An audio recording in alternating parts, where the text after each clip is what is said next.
Hi, everybody. Welcome back. Episode 4 of Casual Fridays with producer Max and I. Producer Max is going to throw me 5 stories, and I'm going to decide whether they're crazy or if they're genius. So, Max, what do we have on deck today? So the first story is President Trump pardoning Rod Blagojevich. Let's listen to a clip. All right. From Rod after he was pardoned. It's a big one. I want to express our most profound and everlasting gratitude to President Trump. How do you properly thank someone who's given you back the freedom that was stolen from you? He didn't have to do this. He's a Republican president. I was a Democratic governor. And doing this does nothing to help his politics. President Trump is a man who is tough and outspoken, but he also has a kind heart. And this is an act of kindness, and I also believe it's the beginning of the process to actually turn an injustice into a justice. I'm a Trumpocrat. The Trumpocrats, that's right. Are you going to vote for him? If I have the ability to vote, I'm going to vote for him. I'm returning home today from a long exile, a freed political prisoner. I want to say again to the people of Illinois who twice elected me governor, I didn't let you down. I would have let you down if I gave in to this.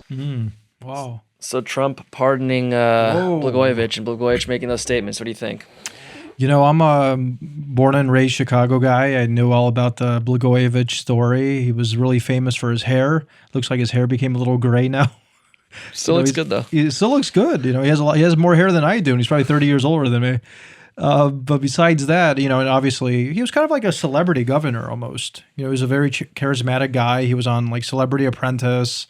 You know, Trump was hosting it, so maybe that's how they knew each other from that show. I think Trump mentioned it when he decided to commute his sentence, not pardon him. So he's still a felon, but at least he's able to go see his family, which actually lives not too far away from where my family lives, over in Ravenswood area in Chicago.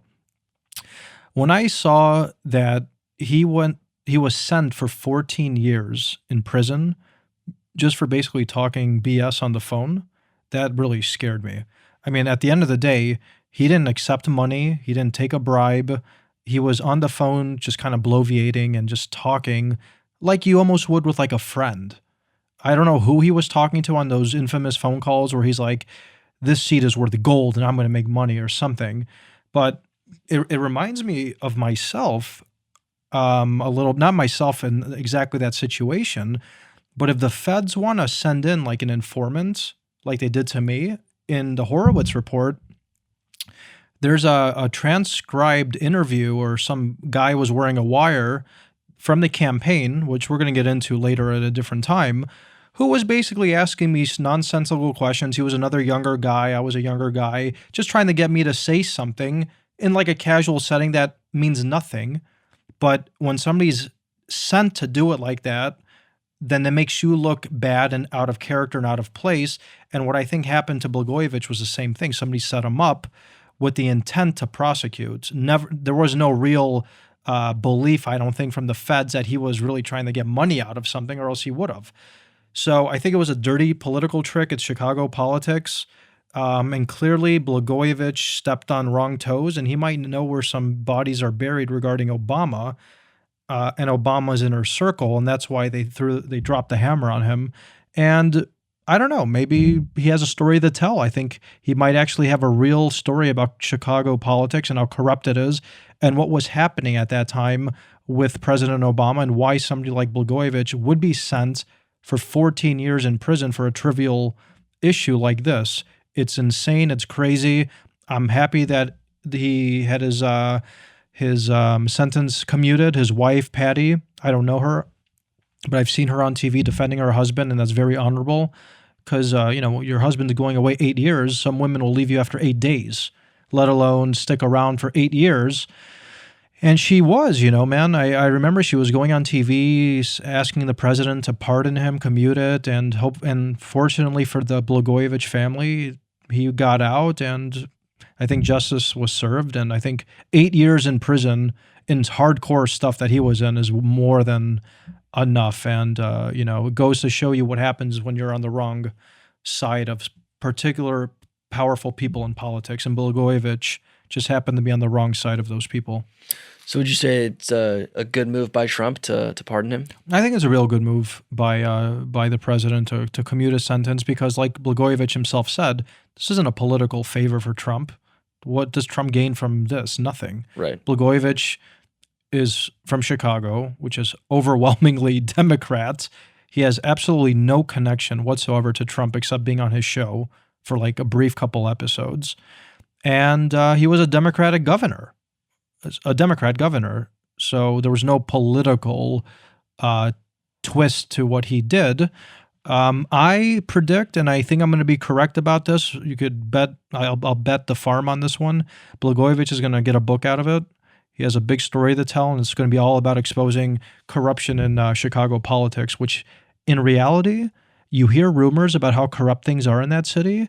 And, and actually I was just in Chicago just for a quick day trip, and we were discussing this with the taxi guy about Blagojevich, and the guy himself told me he knows where all the skeletons are buried, and that's why he was thrown away as long as he did.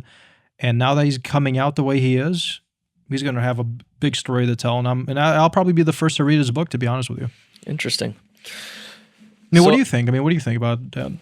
Yeah, I was kind of shocked I didn't pay attention when it happened, when he was sent away for so long. It wasn't really on my radar. But now looking back, now that it's in the news and realizing that he never actually took money and he was basically just, like you said, kind of bullshitting on the phone. Yeah. It was kind of shocking to see that he was sentenced so severely. I mean, people, there's rapists and huge drug pins who aren't sentenced to that type of time. So yeah, I was kind of shocked to see that he was sentenced so severely for basically not committing a crime. So I guess I'm fine with it. Yeah. So the next story comes out of the UK, and there's a lot of talk right now about universal health care here in the United States. Well, this story says that the NHS staff can now refuse to treat patients who they deem are racist or sexist. And again, this is it's non-critical care for the time being, but who knows where it could go. So what do you think? What? I don't even understand what that So the NHS means. They can refuse to treat racist or sexist patients. But how could a doctor, know who a racist is or a sexist is upon walking into the hospital, unless it's like a notorious public person, which is not the case for the vast majority of patients coming in for non-intensive care. That's scary, actually. So maybe the doctors can discriminate. So digging in a little bit deeper, it says,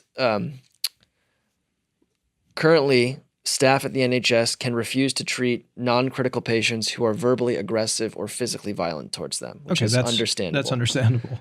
But these protections are now extending to any harassment, bullying, or discrimination, including homophobic, sexist, or racist remarks. So maybe if a patient's coming in and using bad words and harassing a doctor, it makes sense that the doctor is not going to treat them. But if it's just somebody walking in behaving normally, but you think he's this, then that's, I don't know. It doesn't make it's also kind of weird. It's kind of I always look at these things as it's a bit of a slippery slope. Like, where does this? How do we? What could turn into being verbally abusive could end up being the doctor saying, "Oh, I don't like what you saw. I don't like what I saw on Twitter by you. I don't want to treat this person. It's verbally abusive to me." Yeah. I mean, a lot of people could find everything about you just Googling you, especially if you're active on social media or have a Facebook profile. That's a form of discrimination right there. And that is a slippery slope. Yeah, so I thought that was pretty crazy policy. So the next story is a story. We got the debates tonight. Bloomberg is going to be on stage for the first time. He's going to be on stage for the first time. Wow. Yeah, so as of now, we've only really seen TV ads from him. He spent $400 million on TV ads. So now he'll finally, we'll see him in another light, hopefully. But this is a story that says Bloomberg is bankrolling a social media army to push his message. So the campaign is now going to pay $2,500 a month to staffers, and all they have to do is text people in their contacts about Bloomberg and promote him on social media. So talk about buying your way onto the debate stage and onto the national stage. Exactly. Look, here's my real opinion about Bloomberg. I've been very like a vocal critic of this guy. I think all this money he spent has actually harmed his image. He looks very creepy. I think a lot of people will agree. He's doing some sort of like Little Mermaid impersonations and and he's coming out with like all these like bizarre statements about minorities. And one, I think he was saying, "Oh, minorities don't know how to behave in public, so we have to govern how they act." And the second was that stop and frisk was a great policy in New York because it saved minority lives, while these people were living like horrified under him. And his image to me is of a guy who's he holds a lot of contempt for people, and he wants to nanny people because he's an elitist. It's not that he believes in the ideology that the government should care for you. It's that he wants to tell the world how to act. Bloomberg, in his mind. It's not about the U.S. government. It's about him. And it started with the soda stuff he was doing in New York, stop and frisk, now saying that minorities don't know how to behave in the workforce, so we have to train them properly. And then he's doing these weird things with The Little Mermaid and some other Broadway plays he's doing, and now paying people $2,500 a month just to tweet about him.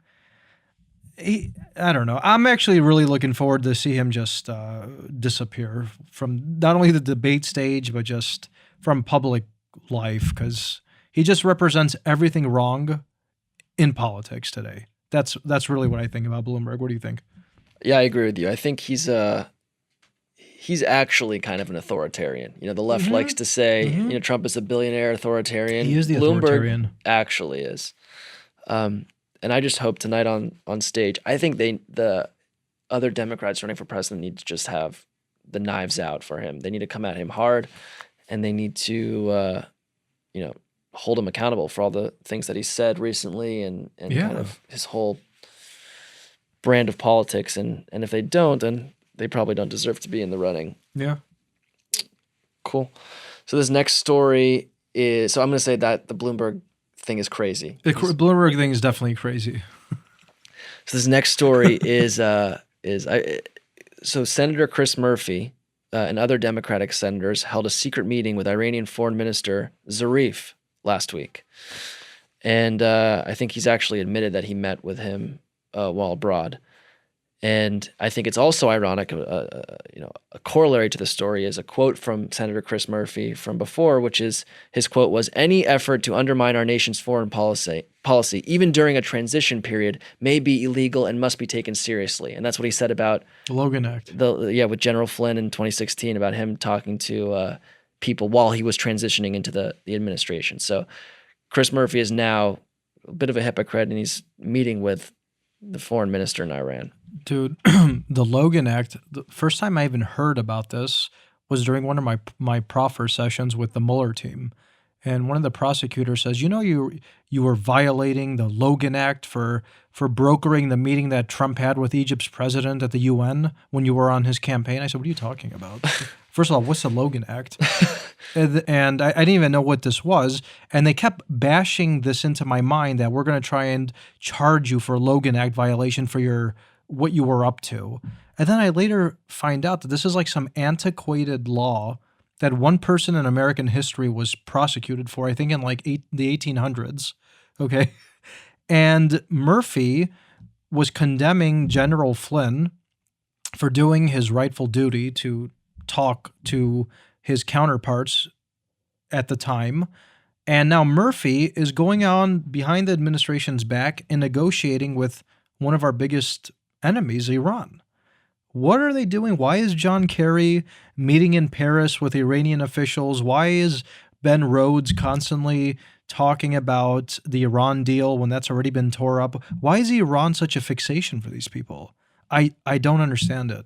I really don't understand why Iran has, either willfully or the Democrats purposely want to undermine U.S. policy towards Iran and embolden it instead of weaken it. It seems every single step that they take towards Iran is to help Iran, not to weaken it so that it does come to the negotiating table in a formal way. I think it's just another projection, dude. Just another projection by the senator accusing his enemies of what he's doing himself. And what do you think? Yeah, I completely agree. It's crazy. It's absolutely crazy, and it's completely hypocritical, and like you said, he's just, he's doing exactly what he's accusing others of doing. So the next story I've got on the list is just a sec. So I've got Trey Gowdy on Maria Bartiromo's show on Sunday. I thought it was especially interesting. Let's take a listen. Real quick before you go, Trey, got to ask you about the exculpatory evidence that you have seen. You broke the news on this program over a year ago that there was, you said that there was a transcript of a conversation between George Papadopoulos, I said that, not you, and an informant, where basically George Papadopoulos said to the guy, no, I would never do that. That's treason. What else do we need to know about that exculpatory piece of evidence? Well, I want you to imagine this, hypothetically, Maria. Imagine that you're accused of a crime, and this is your response. Number one, I didn't do it. So factually, that's pretty important. Number one, I didn't do it. Number two, I would never do that because it is a crime for which you can be put to death, and it is a crime against a country that I love. All right, if that's your response to an accusation that you engaged in improper conduct, that is textbook exculpatory evidence. You really can't draw up a better piece of exculpatory evidence than I didn't do it, I would never do it. It's a crime to do it. So if that happened, then the court needed to know about it. This is a little more information that you gave us in so many words. That is that transcript that you have to believe John Durham is looking at, and everyone is looking at in charge, because it was not given to the FISA court to get those warrants. They said that 2 of the 4 warrants were unlawful. I'm putting my money that perhaps more than 2 of them were unlawful. Yeah, I love Congressman Trey Gowdy, and I love Maria Bartiromo. I've been a guest on her show, and I think she's really, one of the best. But something that is going to come out, and you can mark my words that this is going to come out, about this Stefan Halper guy and this meeting that she's talking about regarding this conversation I had with him. You're going to understand that Alexander Downer, this Australian diplomat spy that has been interviewed by John Durham already, by the way, and that his entire government's behavior is being scrutinized by John Durham, you're going to understand that Downer and Halper were in on it together. Halper's role was to go and cover up for Downer and to try and recreate this meeting in London where I would go for drinks with him. I would meet a young, attractive girl like Halper had with him, just like Downer had this Australian girl with him too. And then I would just basically repeat rumors that were circulating all around the world. Oh yeah, the Russians probably have something on Clinton. What issue that they fell into is that I told Halper exactly what Gowdy just said. What you're talking about is treason. We have nothing to do with what you're talking about. And what ended up happening is, apparently during this meeting where Alexander Downer, I testified under oath that he was spying on me. He was like pulling his phone out, recording me, asking me questions. And I'm sitting there as an American, like, yeah, I'm going to answer this guy's questions. He invited me out for a drink. He has questions. I'm going to answer them. And then he starts asking me weird things about my business ties and Russia and Clinton and who knows what. And allegedly I tell him, oh yeah, the Russians probably have dirt on her. He catches this on his phone. This is Alexander Downer. He then manipulates whatever he did to help the Obama administration, the Clinton campaign. And in order not to expose that idiot, which he is going to be exposed anyway because he's already under investigation by Durham, they bring in this doofus, Stefan Halper, to try and catch me to say something similar to that. I didn't do it, and that's why the whole plot foiled, why they had to then expose Alexander Downer. And unfortunately for them, that's why Australia has a lot of heat on them right now, and they're at the core of the entire spying scandal. And the last thing I'll say on this is, when the president called out Australia about 6-7 months ago, he did that for a reason, and that reason is Alexander Downer.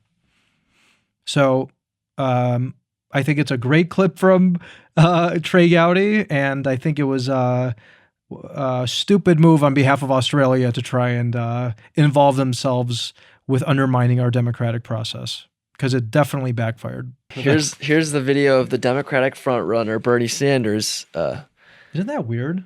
I mean, just saying that. Yeah, it's even more bizarre after we watch this clip. But he's basically, it's him giving a press conference in the 80s, maybe the 90s, lavishing praise on communist Russia, saying, comparing their way of life to ours.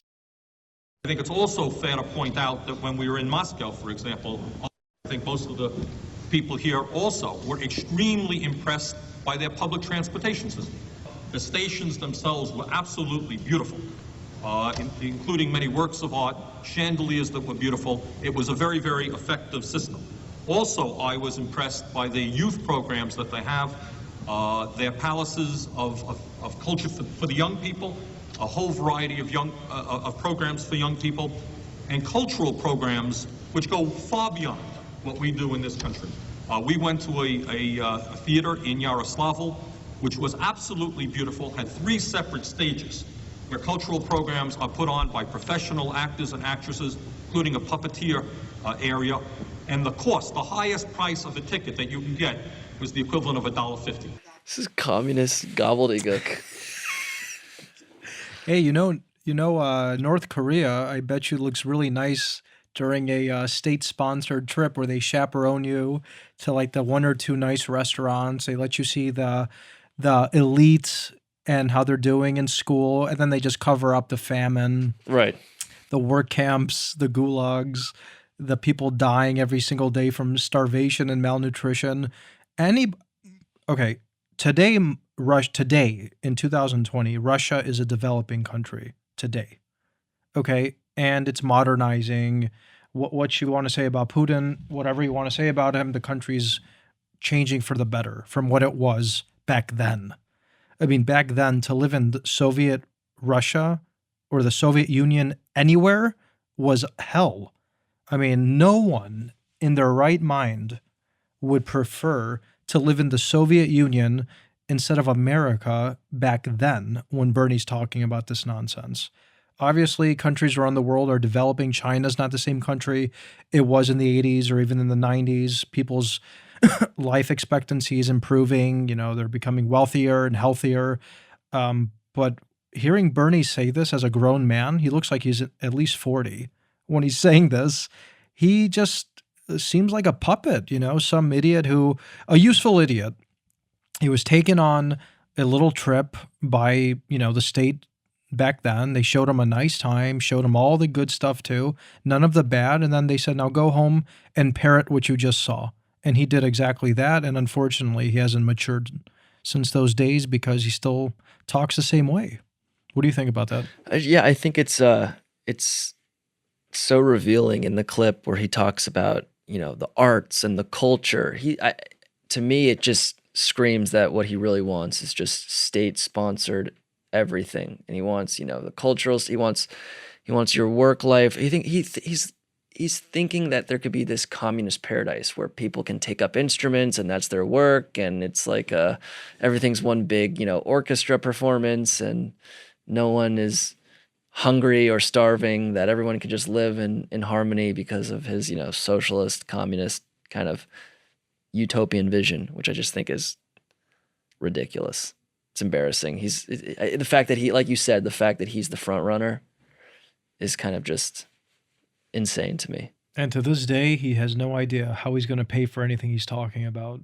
Right. If only everybody could go on TV and just sprout out gobbledygook, as you said, and not even have a plan behind the gobbledygook and have a national stage and run for president. That's what makes America great. That's what makes this the greatest country in the world, that, everybody has an opinion, can have an opinion, can have freedom of speech, something that you could not have in the Soviet Union at the time. Right. You can openly critique the government and espouse these ideas, and if you gain enough traction, like Bernie seems to be getting, then you could end up the president of the United States. But that's a long shot. I'm looking forward to the debates, and we'll see what happens. Thanks so much, everybody, for tuning in. Casual Fridays with producer Max and I. Hope you enjoyed it.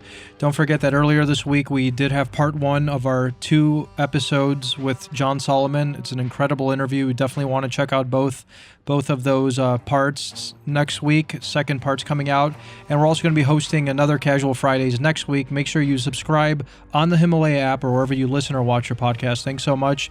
You're helping us grow this podcast to where it should be, and I couldn't be more grateful for that. So thanks so much. Appreciate it.